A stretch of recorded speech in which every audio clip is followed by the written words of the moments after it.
नमस्कार, मी राहुल कुलकर्णी. एबीपी माझामध्ये जगभरातल्या सर्व प्रेक्षकांचं स्वागत आहे.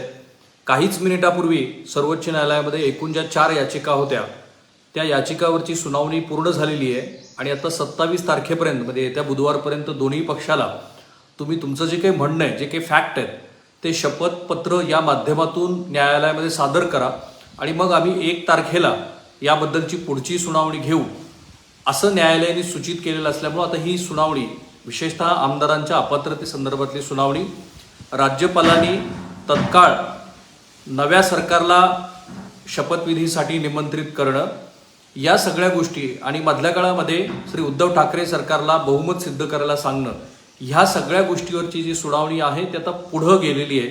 1 तारखेला आता ही सुनावणी होईल. पण या आजच्या सुनावणी दरम्यान सन्माननीय न्यायालयानं काही निरीक्षणं नोंदवलेली आहेत. ती निरीक्षणं ही त्यांचं तत्कालीन मत जरी असलं तरी त्याचा अर्थ ते अंतिमतः निकालपत्रावरती त्याचा परिणाम होईल असं नाही आहे. पण ही निरीक्षणं महत्त्वाची असतात कारण ती जी एक तीनही व्यवस्थेमध्ये म्हणजे भारतीय लोकशाही व्यवस्थेमधले जे 3 घटक आहेत, कार्यकारी मंडळ, कार्यपालन समिती म्हणजे कायदा बनवणारी मंडळी, कायदा एक्झिक्यूट करणारी मंडळी आणि न्यायपालिका, ह्या दरम्यानचं जे 3 वेगवेगळे कंपार्टमेंट्स आहेत त्या कंपार्टमेंटमध्ये कुणी कुणाच्या अधिकारामध्ये हस्तक्षेप करावा की करू नये, कितपत तो करावा, तर याच्या संदर्भातली ही निरीक्षणं असल्यामुळं याचा उहापोह आपण आजच्या आपल्या मधल्या ओळीतनं करूया. आणि ती निरीक्षणं काय होती, याच्या आधी ती आर्ग्युमेंट काय होती ते पाहणं महत्त्वाचं आहे. अभिषेक मनु सिंघवी आणि कपिल सिब्बल हे श्री उद्धव ठाकरे यांच्या वतीनं ज्या याचिका दाखल करण्यात आलेल्या आहेत त्याची बाजू मांडण्यासाठी, तर श्री हरीश साळवे हे श्री एकनाथ शिंदे गटाची बाजू मांडण्यासाठी तिथे आज उपस्थित होते. अतिशय चांगली चमकदार अशा पद्धतीची आपण ज्याला म्हणतो अशी आर्ग्युमेंट आज कोर्टामध्ये झाली आणि ज्यांना कायद्याचा अभ्यास करायचा आहे त्यांच्यासाठी आजचे आर्ग्युमेंट, आज जे दावे प्रतिदावे केले ते फार इंटरेस्टिंग आहेत. ते समजून घ्यायला हवेत की भारतीय न्यायपालिका कशावरती चालते. माझ्या मते भारतीय न्यायपालिका ही फॅक्टपेक्षा मी जे म्हणालो की हे या पर्टिक्युलर केसमध्ये तरी किमान हे जे 3 कंपार्टमेंट आहेत म्हणजे विशेषतः विधिमंडळातला अध्यक्षांचा अधिकार, राजकीय पक्ष म्हणून राजकीय पक्षांचा अधिकार आणि राज्यपाल म्हणून राज्यपालाला इंडियन कॉन्स्टिट्यूशनने दिलेला अधिकार, या 3 गोष्टीच्या वरती या न्यायनिवाडा या सगळ्या केसचा केला जाईल असं दिसतंय. त्याची सुरुवात अशी झाली की अभिषेक मनु सिंघवी आणि कपिल सिब्बल यांनी जो महत्त्वाचा मुद्दा उपस्थित केला तो हाच होता की आमदारांनी नरहरी झिरवळ जे तेव्हाचे उपाध्यक्ष म्हणजे अध्यक्ष म्हणून जे कामकाज पाहत होते त्यांच्यावरती 2016 साली तेव्हाच्या खंडपीठानं, आणि त्याच्यामध्ये श्री रमन्ना पण होते, 5 जणाच्या खंडपीठानं जो निवाडा दिला होता की जर अरुणाचल प्रदेशमध्ये तेव्हाच्या विधिमंडळाच्या अध्यक्षावरती अविश्वासाचा ठराव आलेला आहे तर अशा वेळेला अध्यक्षांनी कुठलाही निर्णय घेऊ नये. तर त्याचा संदर्भ देत तेव्हा आमदारांनी नरहरी झिरवळ यांच्या विरोधामध्ये जो अविश्वासाचा प्रस्ताव दाखल केलेला होता गेल्या 21 तारखेला, तर तो जो मेल आला तो मेलच कसा अनधिकृत होता इथपासून त्या आर्ग्युमेंटला सुरुवात केली. कारण आपल्याला आठवत असेल, थोडंसं रिकॉल पण करून बघा, तो एक मास्टर स्ट्रोक ठरला जेव्हा एकनाथ शिंदे गटाच्या वतीनं तेव्हाच्या उपाध्यक्षावरती म्हणजे जे तेव्हा अध्यक्ष म्हणून काम पाहत होते त्यांच्यावरती अविश्वास व्यक्त करणारा ठराव हा एका वकिलाच्या मेलवरून पाठवला आणि 2016 साली जे जजमेंट आलं त्या जजमेंटनुसार जर अध्यक्षाला त्यांच्याच संदर्भातला अविश्वासाचा ठराव असेल तर अधिकार घ्यायचा अधिकार नाहीये, कुठलाही निर्णय घ्यायचा अधिकार नाहीये. हे जे खंडपीठानं दिलेलं जजमेंट होतं ते इथे लागू होईल अशा पद्धतीची व्यवस्था करण्यात आली. सो तो जो मेल आहे तो मेलच मुळात अनधिकृत होता अशी पहिली आर्ग्युमेंट कोर्टामध्ये झाली. कायद्यानुसार शेड्यूल 10 जे आहे भारतीय राज्यघटनेतलं त्यानुसार डिफेक्शन ज्याला आपण म्हणतो ते डिफेक्शन केव्हा होतं तर गट म्हणून तुम्हाला मान्यता जरूर मिळते, आपण सुरुवातीपासून म्हणतोय, पण त्या गटानं एका राजकीय पक्षामध्ये विलिनीकरण व्हायला हवं. तर यांनी अभिषेक मनु सिंघवी यांनी असंच म्हटलं की हे जे डिफेक्शन झालेलं आहे हे डिफेक्शन झाल्यानंतर या गटानं कुठल्याही राजकीय पक्षामध्ये विलिनीकरण केलेलं नाही आणि मूळचा विलिनीकरण न होता मूळचा गट जो आहे तो तसाच असताना हाच गट हा निवडणूक आयोगाकडे गेला, ही लोकशाहीची थट्टा आहे अशा पद्धतीचं त्यांनी मत मांडलं. आणि त्यामुळं केस पेंडिंग असताना मूळचा 16 आमदारांच्या अपात्रते संदर्भातला कुठलाही निर्णय अद्याप झालेला नसताना त्यांच्या बाजूनं म्हणजे दुसऱ्या बाजूनं जे उपाध्यक्षावरती जो उपाध्यक्षावरती अविश्वास ठराव आलेला होता त्या संदर्भातला कुठलाही निर्णय झालेला नसताना सन्माननीय राज्यपालांनी जी पुढं बहुमत सिद्ध करायला सांगितलं वगैरे हेही एक प्रकारे बेकायदेशीर आहे आणि त्यामुळं विधिमंडळातले सर्व रेकॉर्ड मागा अशा पद्धतीची त्यांची मागणी होती. लोकशाही धोक्यात कशी आलेली आहे, बंडखोरानं व्हीपचं उल्लंघन केलेलं आहे आणि त्यामुळं जे लोक पक्ष सोडून अचानक बाहेर पडलेले त्यांना कुठेही सूट मिळू शकत नाही अशा पद्धतीची ही आर्ग्युमेंट सुरुवातीच्या टप्प्यामध्ये झाली. सरळ हे पक्षांतर बंदी कायद्याचं उल्लंघन आहे, कारण शेड्यूल 10 प्रमाणे 2/3 गट जरी बाहेर पडलेला असला, त्यांनी स्वतंत्र जरी गट केलेला असला तरी त्यांनी पक्षांतर केलेलं नाहीये अशा पद्धतीची पहिली आर्ग्युमेंट होती. या सगळ्या आर्ग्युमेंटचा जो पहिला कोर होता तो अर्थातच भारतीय लोकशाही व्यवस्था ही कशी अडचणीत आलेली आहे, राज्यपालांचे जे संकेत आहेत ते कसे संकेत पाळले जात नाहीयेत, अध्यक्षांच्या अधिकारावरती कसं हनन केलं गेलेलं आहे अशा पद्धतीनं त्यांनी सांगून मूळ कुठलीही याचिका अद्याप निकाली लागलेली नसताना श्री एकनाथ शिंदे हे थेट निवडणूक आयोगाकडे कसे जाऊ शकतात अशा पद्धतीची ती आर्ग्युमेंट केली. हरीश साळवे हे एकनाथ शिंदे गटाच्या वतीनं हे तिथे उभा राहिले आणि तिथून पुढे खरं म्हणजे न्यायालयाच्या टिप्पणी यायला, निरीक्षण यायला सुरुवात झाली. त्यांनी काही मुद्दे मांडले. एक म्हणजे जर मोठा गट असेल आणि त्या गटाला वाटत असेल की आपल्यापैकी कुणीतरी एकाने आपल्यापैकी आपल्या गटाचं नेतृत्व करावं तर त्यात वावगं काय अशी त्यांची पहिली आर्ग्युमेंट होती. सिच्युएशन काय इथे बघा, पक्षप्रमुखांनी गटनेता हटवलेला आहे, अजय चौधरी यांना गटनेता केलेला आहे, अजय चौधरींनी सुनील प्रभू यांना प्रस्तुत केलेलं आहे. पण इथे हरीश साळवे यांची आर्ग्युमेंट अशी आहे की मुळामध्ये विधिमंडळ आणि राजकीय पक्ष म्हणजे हे बिटवीन द लाईन्स असल्यामुळे आपण तसं आर्ग्युमेंट आहे तशा लाईन्सवरती आहे त्याचं आपण समजून घेऊ. विधिमंडळामध्ये आमदारांचा एक गट आहे, त्या आमदाराच्या गटाला असं वाटतं आहे की आपल्यापैकीच कुणीतरी एकाने म्हणजे ह्या केसमध्ये एकनाथ शिंदे यांनी आपलं नेतृत्व करावं आणि इथे मग पक्षाच्या नेतृत्वापेक्षा विधिमंडळातल्या आमदारांचं महत्व अधिक आहे आणि म्हणून त्यांच्यापैकीच काही लोकांनी असं वाटल्यामुळं आणि ते बहुसंख्यानी होते त्यांनी एकनाथ शिंदे यांची निवड केलेली असल्यामुळं त्याच्यामध्ये गैर काय अशी ती त्यांची पहिली आर्ग्युमेंट होती. दुसरी त्यांनी आर्ग्युमेंट केली आणि जिथे मला वाटतं की भारतीय राज्यघटनेच्या अनेक अनुच्छेदाचा कलमाचा इथे उहापोह केलाच जाणार आहे आणि पुढे या संदर्भामध्ये सन्माननीय न्यायालयाने काय टिप्पणी केली, निरीक्षणं नोंदवली ते या कॉन्टेक्स्टमध्ये बघायला हवीत की कोर्टानं राजकीय पक्षाच्या कार्यकारिणीमध्ये हस्तक्षेप करू नये. म्हणजे हरीश साळवे यांनी सजेस्ट करण्याचा प्रयत्न केला की भारतीय राज्यघटनेमध्ये हे जे 3 कंपार्टमेंट आहेत त्याच्यामध्ये न्यायपालिकेने न्यायपालिकेचं काम करावं, न्यायपालिकेने राजकीय पक्षाच्या कामकाजामध्ये हस्तक्षेप करू नये. आता विजवी हे पण इंडिकेट करण्याचा प्रयत्न असावा की विधिमंडळाच्या कामकाजामध्ये पण तुमचा हस्तक्षेप हा मर्यादेच आहे. पुढे न्यायालय त्याचमुळे असं म्हणालं की ही केसच मुळात खूप संवेदनशील आहे आणि विधिमंडळाच्या कामकाजामध्ये आम्ही काही हस्तक्षेप केलेला नाही किंवा आमच्या वतीनं कुणी हस्तक्षेप केलेला नाहीये, तसाच तुम्ही तो करू नये असं श्री हरीश साळवे यांना सुचवायचं होतं. ते पुढे असं म्हणाले की शेड्यूल 10 प्रमाणे ही फूट केव्हा गृहीत धरता येते की जेव्हा हा जो गट आहे जो फुटलेला गट आहे हा फुटलेला गट कुठेतरी एका दुसऱ्या राजकीय पक्षामध्ये त्याचं विलिनीकरण झालेलं आहे. श्री हरीश साळवे यांच्या मताप्रमाणे हीच मूळची शिवसेना आणि इथे बघा सुरुवातीच्या टप्प्यामध्ये माझ्या मते शिवसेनेमध्ये झालेली ही जी बंडखोरी आहे ही बंडखोरी अतिशय व्यवस्थित प्लॅनिंग करून कायद्याच्या सगळ्या गोष्टी लक्षात ठेवून सुरुवातीपासून आपण बघतोय की शिवसेनेच्या या बंडखोर गटानं आम्हीच मूळची शिवसेना आहोत असा स्टँड घेतलेला आहे आणि म्हणून आपण बघतोय की इथे हरीश साळवे यांनी सुद्धा तो स्टँड घेतलाय की ही बंडखोरी नाहीच आहे, मुळात हाच मूळचा शिवसेना पक्ष आहे की ज्या पक्षानं त्याला जे वाटतं त्याप्रमाणे काम केलं आणि त्यामुळं पक्षाच्या चौकटीमध्ये राहून पक्षाच्या प्लॅटफॉर्मवरती एखादं मत मांडणं ही काही बंडखोरी नाही. म्हणजे एकनाथ शिंदे काय म्हणत होते की हिंदुत्वाच्या मुद्द्यावरती शिवसेनेनं जी भूमिका घेतली म्हणजे पक्षप्रमुखाने जी भूमिका घेतली ती आम्हाला मान्य नाहीये, ती मला एकट्यालाच मान्य नाही तर माझ्यासह इतर आमदारांनाही मान्य नाहीये आणि म्हणून आम्ही एक वेगळी भूमिका घेऊन पूर्वीची जी अलायन्स आहे ती अलायन्स आम्ही तोडतो आहोत आणि नवीन आघाडीमध्ये जात आहोत. ती नवीन आघाडी भारतीय जनता पार्टी बरोबर जाणं अशी आहे.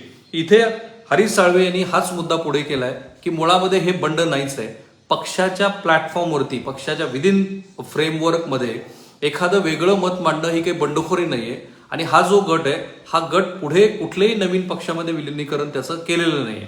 आणि म्हणून मी म्हटलं की हा जो प्लॅन आहे ना एकनाथ शिंदे यांच्या गटाच्या बंडखोरीचा, हा अतिशय विचारपूर्वक केला गेलेला आहे. प्रत्येक पॉलिटिकल अँगल बरोबरच लिगल अँगलचा सुद्धा विचार केला गेलेला आहे. आणि म्हणूनच पुढं सन्माननीय न्यायालयाने असं म्हटलेलं आहे की पहिलं जे निरीक्षण आलं की मुळात पक्ष म्हणजे शेड्यूल 10 मधल्या किंवा पक्षफुटीच्या संदर्भातल्या अनेक गोष्टीचं स्पष्टीकरण हवं. आता जेव्हा ही पहिल्यांदा अशी भूमिका घेतली आहे एकनाथ शिंदे गटानं, माझ्या मते याच्या पूर्वी कुठेही अशा पद्धतीच्या बंडानंतर जे आंध्र प्रदेशचं उदाहरण आहे की 140 आमदारांनी ज्या वेळेला चंद्रबाबू नायडू यांना पाठिंबा दिला तेव्हा ते पूर्णपणे बंड होतं, म्हणजे पक्ष सोडून जाणं होतं. पण ह्या केसमध्ये एकनाथ शिंदे गटाने फार आपण त्याला असं म्हणूया की एक अशा पद्धतीची खेळी केलेली आहे की त्याच्यामध्ये ते स्वतःला बंड म्हणतच नाहीये. ते असं म्हणतात की आमचाच पक्ष मूळचा पक्ष आहे. आणि म्हणून सन्माननीय न्यायालयाने पहिली टिप्पणी, पहिलं निरीक्षण असं नोंदवलं की शेड्यूल 10 प्रमाणे पक्षांतर्गत फुटी संदर्भातल्या ज्या तरतुदी आहेत त्याचं अधिक स्पष्टीकरण व्हायला हवं. मला सुद्धा अगदी सुरुवातीपासून असं वाटतंय की याबद्दलच्या ज्या गोष्टी आहेत त्याचं स्पष्टीकरण व्हायला हवं. आता एका मुख्यमंत्र्याच्या राजीनाम्यानंतर दुसऱ्याने शपथ घेणं अयोग्य नाही असं हरीश साळवे म्हणाले. आता इथे बघा कॉन्टेक्स्ट कसा घडलेला आहे. एक असं झालं म्हणजे घटनाक्रम असा घडलाय की भारतीय जनता पार्टीचे काही आमदार हे राज्यपालाकडे गेले.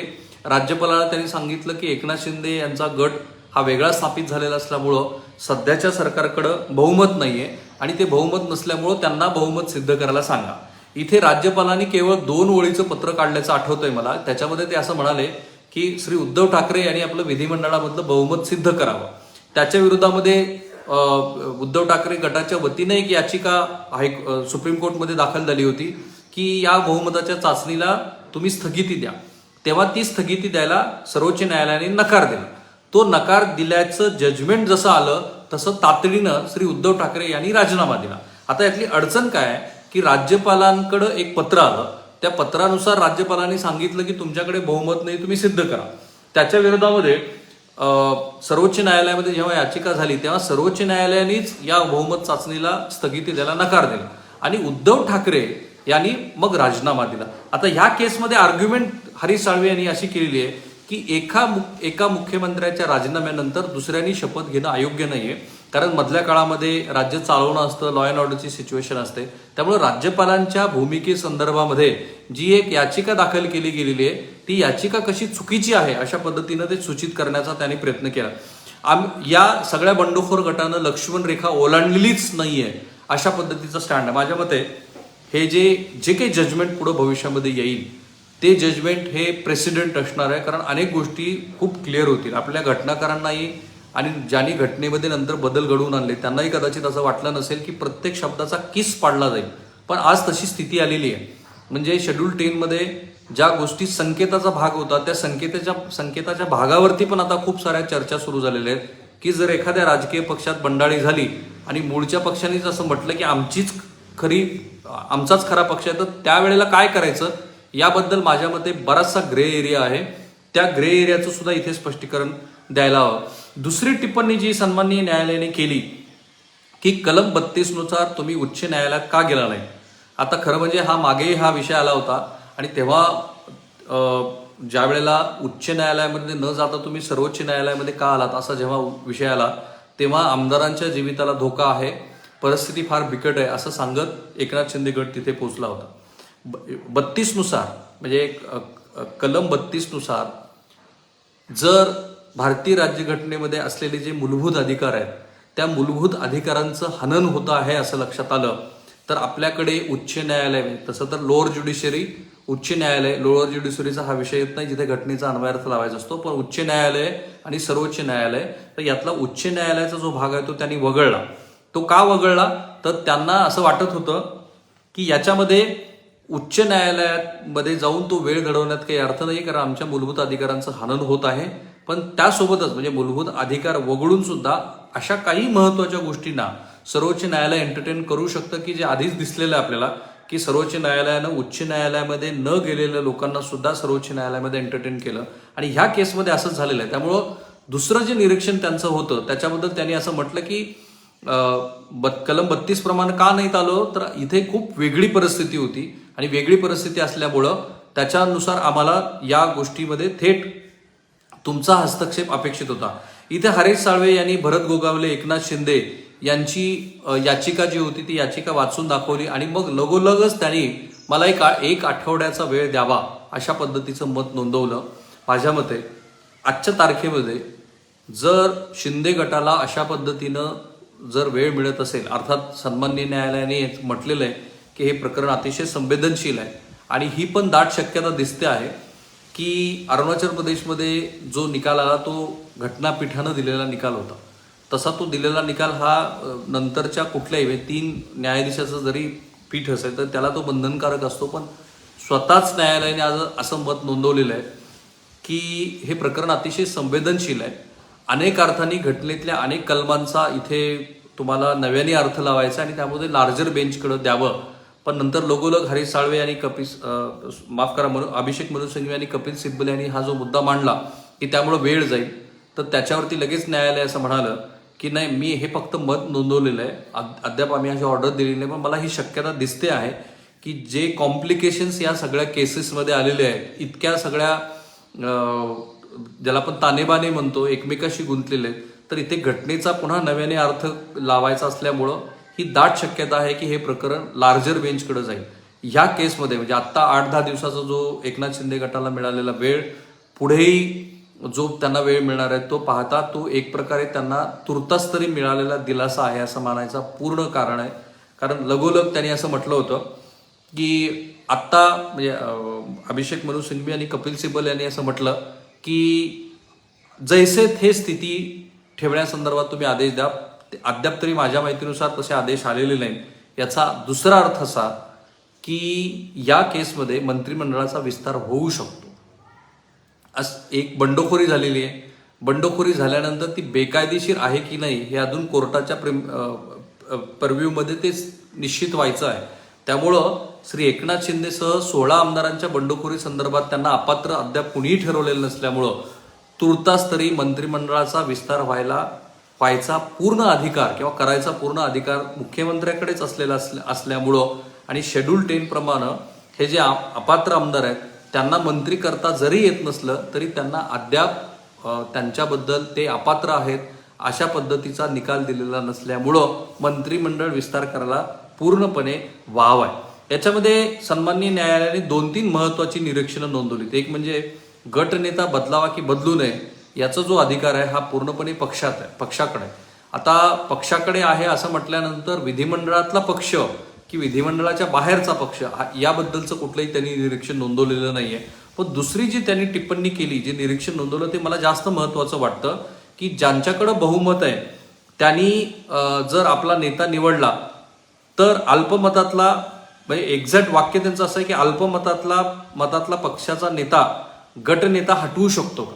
माझ्या मते हे पुढेही फार महत्वाचं ठरणार आहे की जर श्री उद्धव ठाकरे हे अल्पमतातले पक्षनेते होते तर ते गटनेता हटवू शकतात का. याबद्दल विधिमंडळाची जी नियमावली ती बघायला हवी की विधिमंडळामध्ये आमदारच ठरवणार का की आपला नेता कोण असावा. पण इथे जी महत्वाची टिप्पणी त्यांनी केलेली आहे ती पुढे महत्वाची ठरू शकते. जे निरीक्षण त्यांनी नोंदवले ते अल्पमतातला पक्षाचा नेता हा गटनेता ठरवू शकतो का.